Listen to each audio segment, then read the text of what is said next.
அவங்க தூய சக்தின்னு அவங்க டேர்ம் பண்ணிக்கிறாங்கல்ல. டேர்ம் பண்ணிக்கணும்னா மாற்று அரசியல் சொல்லிக்கிறாங்கல்ல. மாற்று அரசு சொல்றாங்கன்னா அவங்க வெளியிலேருந்து வந்து அவங்க சேர்த்துக்காம இருக்கணும். செங்கோட்டையன் அவர்கள் சேர்த்துக்காம இருக்கணுமே. செங்கோட்டையன் அவர்கள் மேல வந்து ஊழல் குற்றச்சாட்டே கிடையாதா? ஆதவர்ஜுனா மேல ஊழல் குற்றச்சாட்டே கிடையாதா? அவங்களை சேர்த்துக்காம இருந்து ஒரு அங்க இருக்கக்கூடிய இளைஞர்களை ஒரு ரசிகர் மன்றத்தில் இருந்து கூட வச்சு வந்தா பரவாயில்ல. இவ்வளவு பெரிய ஒரு ஸ்ட்ரக்சர் இருக்குது. விஜய் மக்களுக்கு தான் ஒரு ஸ்ட்ரக்சர் இருக்குது, இல்லைன்னு சொல்லல. அந்த ஸ்ட்ரக்சர் வந்து கிரவுண்ட் லெவலில் வேலை செஞ்சிருக்க.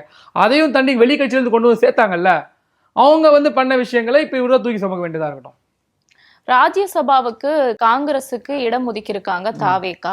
அவங்க வந்து அதை பயன்படுத்திக்காம காங்கிரஸ்க்கு விட்டு கொடுத்திருக்காங்கன்னு தாவேகாவை காங்கிரஸ் கட்சியினர் புகழ்ந்து வந்துட்டு இருக்காங்க. தாவேகா விட்டு கொடுத்திருக்கா இல்ல என்ன நடந்திருக்கு? ஆள் இல்ல. ராஜ்யசபா போனா பேசணும்ல. ராஜ்யசபா போனா இன்டெலெக்சுவல்ஸ் இருப்பாங்க அங்க ஃபுல்லா. அவங்க மத்தியில உரையாடணும். அட்லீஸ்ட் அங்க போய் காஷ்மீர் பியூட்டிஃபுல் காஷ்மீர்னு பாட்டாச்சு பாடணும்.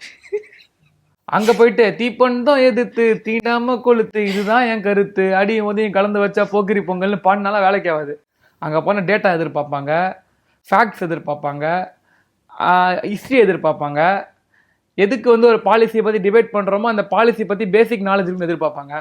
அதுக்கெல்லாம் அங்கே ஆள் இருக்கணும்ல. அங்கே இருக்கக்கூடிய டிவிக்கு சத்யகுமார் அவரை நீங்கள் ராஜ்யசபா அமுச்சு விட்டீங்கன்னா என்ன பண்ணுவார்? டீ சாப்பிட்றீங்களா? வாங்க டீ சாப்பிடுங்கண்ணா. அண்ணன் டீ சாப்பிடுங்க பாரு. ஸோ ஆள் இல்லை, அதெல்லாம் கொடுக்குறாங்க. காங்கிரஸுக்கு கட்சி இல்லை, கட்சியில் எம்எல்ஏ இல்லை, எம்எல்ஏ ஜெயிக்க வச்சுக்கிறது தொண்டர்கள் இல்லை, வேலை செய்யறதுக்கு ஆள் இல்லை. அதனால இங்கே தலைவர் இருக்கிறாங்க, இங்கே தொண்டர் இருக்கிறாங்க, ரெண்டுத்தையும் மிக்ஸ் பண்ணி ஒரு காம்போவை பண்ணி ஒன்று ஆளை ரெடி பண்ணி அமுச்சு விட்றாங்க. அவ்வளோதான். தவிர காங்கிரஸ் வந்து பனை மரத்தில் ஒரு குத்து, தென்னை மரத்தில் ஒரு குத்து. எலெக்ஷனுக்கு முன்னாடி திமுக ஒரு எம்பி, எலெக்ஷனுக்கு அப்புறம் தாவேகால ஒரு எம்பி.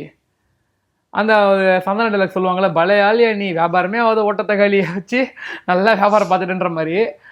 ரொம்ப சிம்பிள். இவங்கள்ட்ட ஆள் இல்லை, அவங்க கிட்ட தொண்டர் இல்லை, அதனால எம்எல்ஏ இல்லை. அதனால இவங்க வந்து வாங்கி அங்கே அனுப்புறாங்க. தவிர தாவேகால நாளைக்கு ஒரு நல்ல ஒரு செட் ஆஃப் இன்டெலெக்சுவல் பீப்புள்ஸ் கொண்டு வராங்களோ, ஒரு ரிட்டையர்ட் ஐஏஎஸ் நிறைய பேர் வந்து தாவேகால சேர்ந்தாங்களோ கண்டிப்பாக இங்கே தான் ப்ரொமோட் பண்ணுவாங்க.